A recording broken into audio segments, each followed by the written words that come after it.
Hello, everyone, and welcome back to episode 9 of Divergent Dialogues. Today, we will be talking about sensory overwhelm and sensory underwhelm. So, I thought today we could start about talking about sensory overwhelm. So, for a lot of autistic folks, sensory overwhelm is something that we experience on a daily basis, and it can impact any of our senses. So I guess when we're at home, we have a lot more control over our environments, so that we can tailor it so that, we're not having that sensory overwhelm. But when we go out into the world, it can be increasingly difficult because, obviously we don't have as much control over the environment, and there can be various smells and sounds and all sorts of things that can kind of pop up on our day-to-day travels. So what about from a ADHD perspective, Teena? What sensory kind of challenges do ADHDers have? Yeah, well, good question. Because if you look to the research kind of doesn't give us a whole lot on the ADHD's experience of sensory type stuff. It focuses a lot on, like, it does talk about sensory overwhelm and underwhelm, but not in the same kind of clear way that you see some of the research on autism and sensory related challenges. But from a personal lived experience perspective on ADHD and the sensory stuff, it is kind of similar in a sense that our brains struggle to filter things, to filter out some of the noise. So when you're out and about at the shopping center and you've got lots of different conversations happening, and there might be some music playing over the loudspeaker, and the person you're with is trying to have a conversation with you, and all is you can hear or see is the influx of movement, sounds and smells around you, that really does lead to that sense of overwhelm, which, yeah, it's really uncomfortable, and it can be difficult to manage when you're out and about, but much easier when you're at home. Yeah, and I guess I see a lot of people on TikTok and online that either diagnosed or self-identify as ADHDers, and they're talking about their sensory overwhelm. And whenever an ADHDer comes to see me and they're talking about sensory overwhelm stuff, I kind of go, are you also autistic? Like, is that part of the picture? Because if we're looking at it from the medical model and we're looking at it diagnostically, there isn't anything about sensory sensitivities for ADHDers, whereas for autistic folks, it's quite a big part of meeting that criteria for that diagnosis. And I very much agree. Like, I think for ADHDers, it's more of an intentional thing. Like, especially when really worn down, you're getting distracted by all of this stuff and you're trying to focus on something and you keep getting distracted. Whereas I think more for autistic folks, it's about that difference in that sensory processing. And then if you're an autistic ADHDer, then it's not both going at the same time. So it can be really challenging. So I guess, when someone's coming to me for support, that's part of my trying to understand where they're at in terms of like autism, ADHD, or both, and kind of understanding the underlying mechanisms for why it's occurring. And through understanding that, then I can tailor the support, that they're requiring to kind of meet those needs.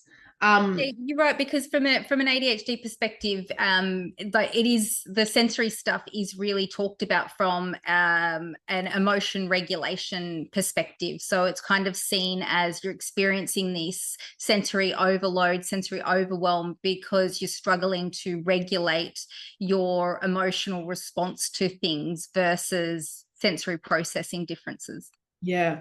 I found some research that was talking about the bi-directional relationship between sensory stimuli and emotional and mental states. So essentially, the discomfort from sensory stimuli can exacerbate negative emotions, leading to a cycle of heightened sensory reactivity and emotional distress. Conversely, managing emotions and mental states can help modulate sensory responses and improve overall well-being. And I can very much attest to that. When I'm more emotionally dysregulated, I am definitely way more impacted by sensory overwhelm. But on the other hand, if I'm suddenly experiencing some sensory overwhelm that was unpredicted, I become quite emotionally dysregulated as well. So it kind of goes both ways. And I always tell my clients that if you are emotionally dysregulated, the first thing that you can do that's going to help to reduce that overwhelm is to reduce the sensory inputs and sensory experiences that are going on. It's not going to, stop you from being emotionally dysregulated, but at least it will stop. It's one factor that may decrease that emotional dysregulation. Yeah. My young daughter, she would come home from school and she would be so overstimulated, and she would be just really sort of struggling to hold it together. And she herself set up in her wardrobe, she carved out this little space where she put some cushions and her favorite things, and she would come home from school and she would go and sit in the wardrobe for up to an hour sometimes, pull the door closed, and it was just black and dark in there, soft and comfortable. And that was her perfect little space. We called it her little decompression chamber. So she could go in there and, like, quite literally just sort of decompress from the day. Yeah. Yeah, and I've worked with a few, younger kids that exactly do that. They have, like, there might be a little space in their closet or in a drawer, and they just enjoy having, it's like a sensory deprivation sort of situation. And they really enjoy that, and that really helps them to regulate. But yeah, I was just thinking about part of my morning routine. Some days I'll put on a load of washing and I'll put it in the dryer and hang it up. And I have one of those laundries where it's built into a cupboard, and we have like a small apartment. And on these mornings, I was driving to work and I'm like, I'm feeling so dysregulated. Like, what's going on? I don't understand. Like, nothing's happened that is, should be making me dysregulated. And for some reason, I just didn't think of it until recently. I'm like, oh my gosh, it's like, although it's close in the cupboard and I can't hear it that much, it's just that constant noise and I guess the washing machine as well is because it's not the same. It'll, go on the fast cycle and then it'll slow down and it'll do this. So I'm getting these sudden, like, sensory overwhelms, and then the dryer is just like ga-dung, ga-dung, ga-dung, ga-dung. So and that's the thing, it's like part of my brain had kind of ignored it because it's something that's so regular. So I guess, like, if you're walking down the street and a car suddenly speeds by, you'll kind of get that fright. And it wasn't like that because I was so used to it, but it was just humming in the background and I was still getting dysregulated, even though I wasn't kind of fully consciously aware of it until later. So I've timed it a bit differently now, so that I don't experience that. But I think especially when you're a later identified or diagnosed autistic person, you're so used to forcing yourself to kind of ignore these things or discount these things because you've been told, oh, well, stop being so sensitive or get over it, it's not that bad. And then when you are diagnosed, it's like this relearning where you have to go, oh, actually, like, that's really distressing and that's a sensory thing for me and that's valid. And I don't have to expose myself to that, or there's a different way that I can go about it. So, but yeah, it's just really interesting. Like, even now I'm still having these sorts of realizations and I look at it and I go, well, that was pretty obvious. But because I've just had to learn how to basically ignore my sensory needs, I guess that's kind of a consequence of that. Yeah. I it's a really sort of strong response to like really loud motorbikes, you know, like Harley Davidsons, things like that. They're just so loud and they make this big noise all of a sudden. And I can go from chill, relaxed, happy, having fun to blood boiling angry because of that sound. You know, and it's it's a really strong response, and it leaves me feeling really uncomfortable inside my body. And it is hard to sort of talk about sometimes, because it is just a motorbike. It's gone now. Like, what does it matter? Like, yeah, it's annoying, but that's the message that you get, that you have to sort of move on from it really quickly. And although I do sort of put effort into not letting those moments ruin the whole day, it's still invalidating when you have to pretend that it didn't bother you at all. So it is challenging. And I guess, you know, that motorbike driving past, it was like, what, a few seconds, but it might take your nervous system 2 hours to be able to regulate. So it's not relative, unfortunately.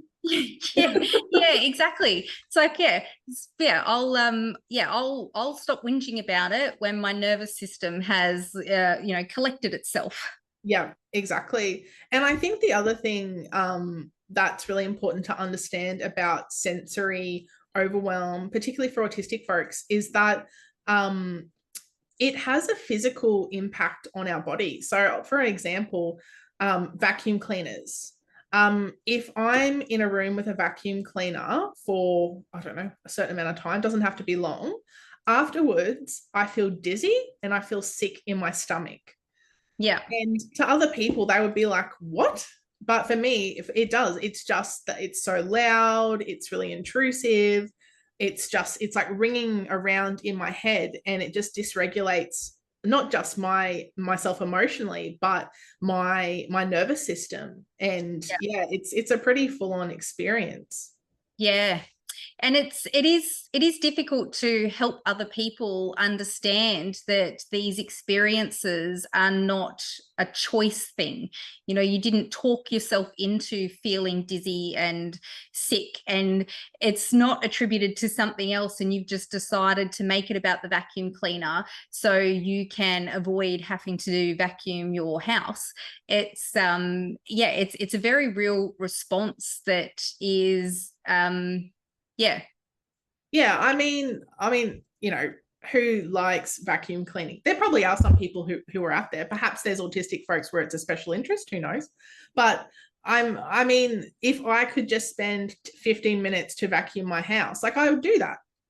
But it's just like, we're lucky enough now, we have like a RoboVac, and I have to wear my noise cancelling headphones and go to the opposite side of the apartment if I'm in the same house, because I just get so like in there while it's on, because I get dysregulated. So and then as I said, that can put me out for a few hours, and I'm a busy person, so I don't I don't need that in my life.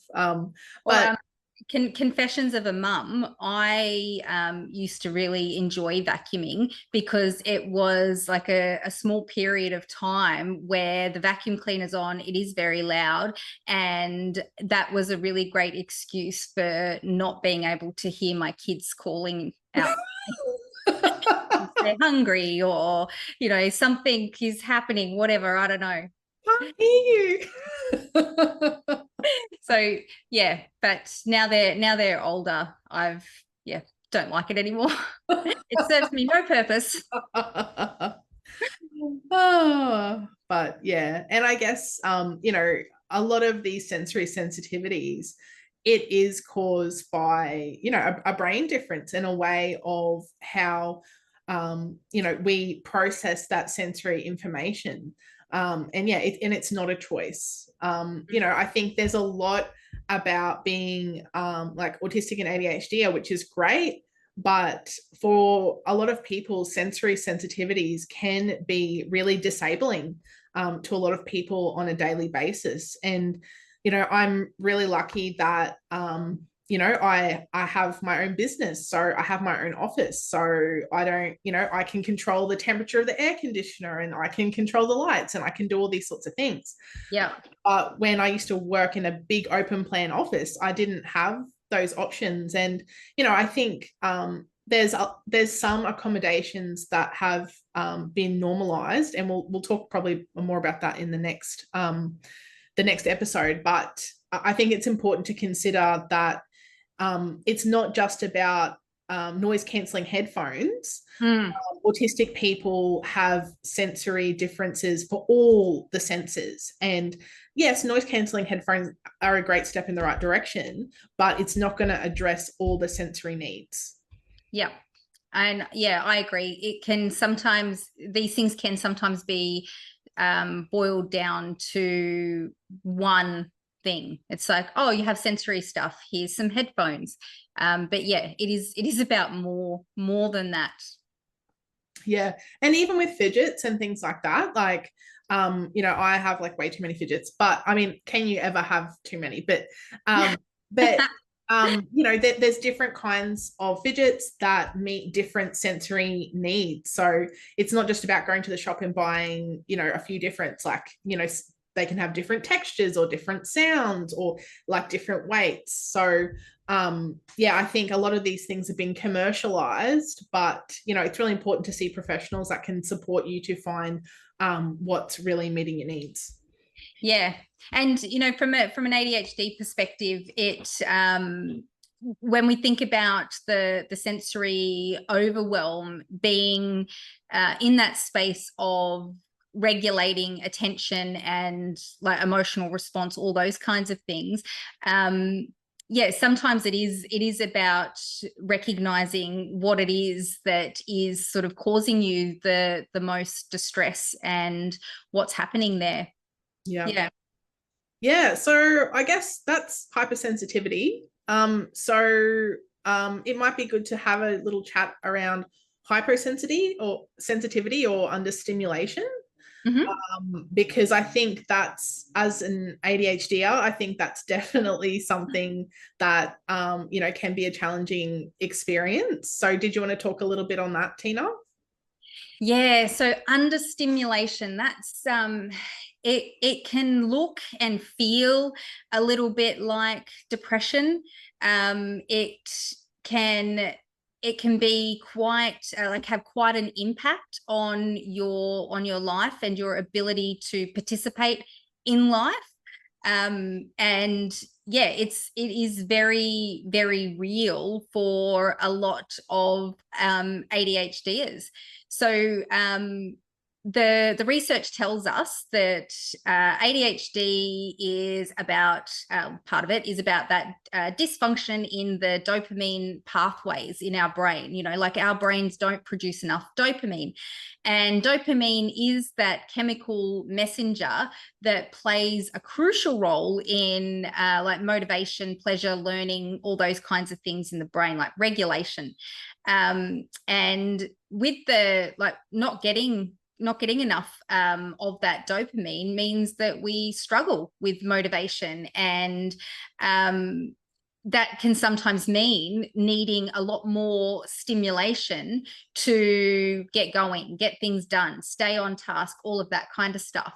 And that can come from many different sources. Again, understanding your sensory profile and like what works for you and what doesn't is really helpful, because it can be about you know, like sound. Do you need lots of sound? Do you need rhythmic sound? Do you need, you know, what's your decibels, you know?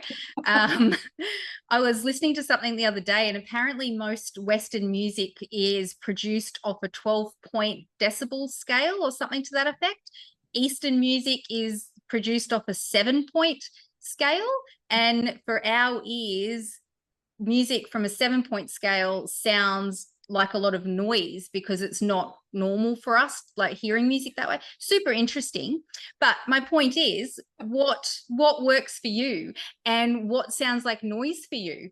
So yeah, It can be smells, it can be taste, it can be touch, but yeah, quite often we need that extra stimulation around us, but balancing that out so it doesn't turn into overstimulation. Yeah, and I think that's can be one of the challenges as an autistic ADHD is striking that balance. But I think something that I have really underestimated is my underwhelm and how much it impacts me. So, for example, at the end of the day, I've seen a lot of clients. I have to write my notes, and writing my notes doesn't give me a ton of dopamine, but it's important, and I have to do them, and I do them on the day, because if I don't, then it's just this spiral. So I'm like, okay, I'm gonna do this. But so I used to just, you go on social media, do this, like you're trying to like get yourself, like get the nerve up to do it. But what I do now is, I have a few little snacks, and I really love crunch, the crunchy. And if I have, a little snack of that, it just gives me enough stimulation to be able to do what I need to do. And like I've got some like lollipops, or you can get like sour lollies or whatever just to suck on, just to give you like, a little bit of something to just, I guess, get you over the line. And I think it's really important to highlight the impact it can have on your mood. And, I guess when I feel underwhelmed, I can feel really like kind of anxious. And for some people, they can feel really, really low and depressed. And they're like, I feel really low. Like, I don't understand why. And, I talk to a lot of my clients around, hey, are you kind of bored and understimulated? Do you need a bit of something? And, through implementing some of these things in your day to day, you can help to manage, the sensory overwhelm and the underwhelm. Yeah, it's I talk a lot about this stuff with my young adolescent ADHDers going through school, because even when you are studying things that you are interested in, like in the high school setting, it's not very often targeted specifically to your interest. And that makes it really hard, because we do have self-interest driven nervous systems. So if it's not of particular high interest, it is a lot more difficult to stay engaged. And we end up being really understimulated. So figuring out how, like, I want to get through this. I want to learn, I want to get through school. I want to get through uni, whatever it might be, the hard task that is at hand, but I'm so understimulated. Figuring out how to, stimulate yourself to stay on task. And I talk about the idea of like little dopamine breaks, how long you need between those can vary, but, set your alarm or your timer every 15, 30 minutes, get up, take a little dopamine break, whether that's running on the spot or something that I do for myself when I'm needing to really motivate myself through something is because I'm a crunch person as well. I'll set up a little tray of crunchy snacks that I'll leave in my kitchen, whether it's at home or at my clinic. So I have to get up and walk to go and get the little snack, and then I come back. So it's just a couple of minutes, but that can be enough to help with that motivation.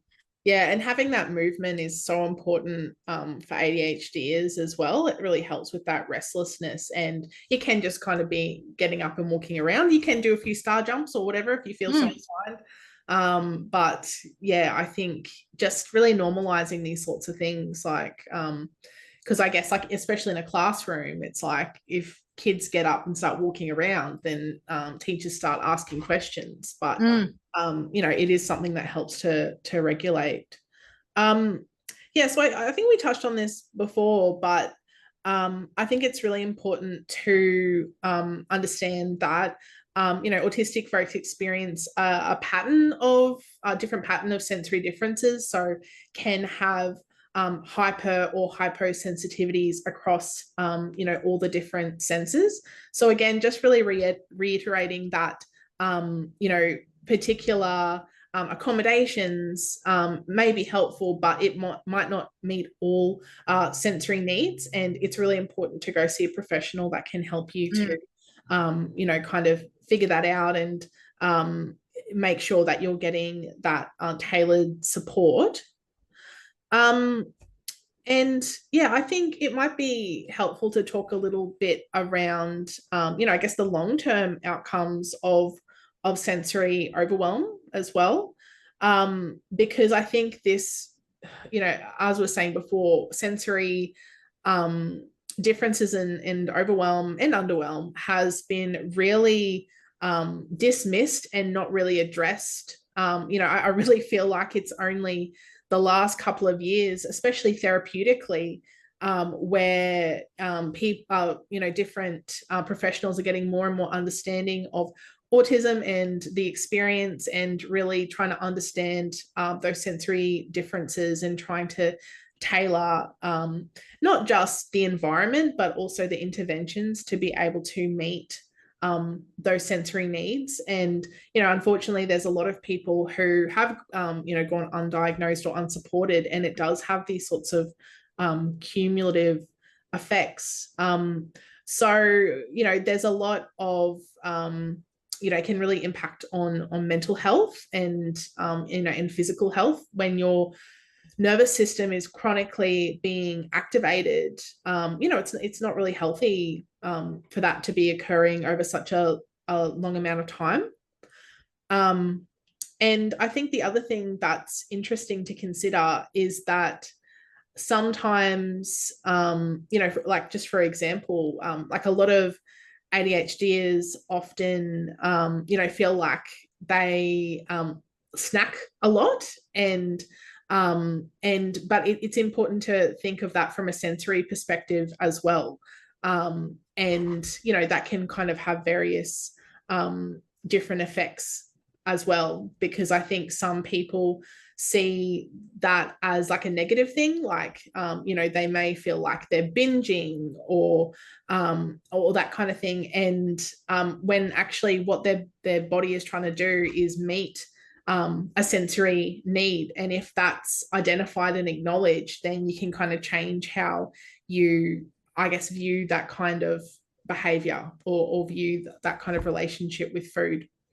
Yeah, and I think that's actually a really good point, because like from an ADHD perspective, when we are feeling really overwhelmed and really overstimulated, then it can be really difficult to be thinking about healthy food choices and things like that. So we go for those like highly processed, easy to manage sort of packet of chips and things like that. And yeah, that does have ongoing health effects. But something that I did, because I'm definitely a snacker for that stimulation and to help with focus and attention. And so something I sort of did was I changed the whole way that I go about eating, because just as I snack to help me stay stimulated and engaged, if I sit down to eat big meals like 3 times a day, that would actually leave me feeling super sluggish. Yeah. So at some point I just decided that I actually wasn't going to worry about like breakfast, dinner and lunch per se. And I was just going to think about how can I, meet nutritional needs through endless snacking. Yeah, I've done the exact same thing. So I make a lunch for myself in the morning, and it's essentially it's like a bento box, and it's just a bunch of snacks. Yeah, like a bit of salad, I have a bit of chips, I have a bit of this, I have a bit of that. Like I really enjoy that variety. And again, like to sit there and eat a big meal in the middle of the day, like it's just not going to happen because I'm busy doing this and that. So, again, like having a think about meeting those sensory needs and not kind of just fitting into that kind of expectation of, well, you have breakfast, you have lunch, you have dinner, it's this big meal. It's like, there's nothing wrong with having like a feast of snacks. That's what your body and your brain enjoys, and trying to have a bit of balance there with I guess what's in that box. Like I always eat my salad first because I'm like, if I eat the other stuff, I'm not gonna have any motivation to eat that. But yeah, just again, like trying to challenge some of these things that are often like pathologized. Don't get me wrong, like there are some people who do like have like challenges with like eating issues or that kind of thing, but understanding the function of some of these things can be really helpful. Something else that I thought might be worth a mention as well is in related to self-harm. And I've really found that, I guess, looking at self-harm through a lens of sensory seeking to be really helpful when working with my clients. Obviously, there can be a lot that's going on that's kind of contributing to that. But if we look at that from a sensory seeking or a sensory soothing perspective, I found that to be really effective in supporting people to find alternative ways to meet those sensory needs during those times. Have you had experience with that, Teena?